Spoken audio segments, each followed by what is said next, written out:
একটা সম্পর্ক ভাঙার পরে সব থেকে বেশি একটা ছেলের দোষ হয় কেন?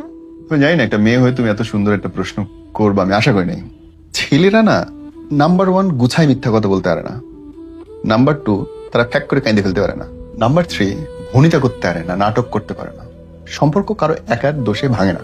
এক হাতে তালি কোনোদিন বাজে না, 2 হাতই লাগে। তাহলে মেয়ের দোষ কেন হচ্ছে না? শুধু সবসময় ছেলেরা খারাপ, ছেলেরা চরিত্রহীন, ছেলেরা লম্পট, ছেলেটা ছেড়ে গেল কেন হইতেছে?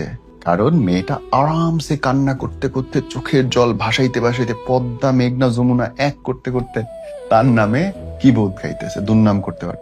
ছেলেটা কি করতেছে? রুমের দরজা বন্ধ করে গান শুনতেছে, গান শুনতে শুনতে কাঁদতেছে, কাজে যাচ্ছে, চেষ্টা করতেছে কাউকে না দেখাইতে। ছোটবেলা থেকে শেখানো হয়েছে পুরুষ মানুষ কাঁদতে হয় না। বুঝতে পারছো? That is the thing. যদি ছেলেরা কাঁদতে পারতো, 10 জায়গায় নাটক করতে পারতো, মিথ্যা কথা বলতে পারতো, নিজের দোষ অন্যের ঘাড়ে চাপায়ে পুরো দুনিয়ার সামনে সাধু সাজতে পারতো, তাহলে দোষ মেয়েদেরও সমান হতো। কিন্তু জেনারেলি সেটা হয় না।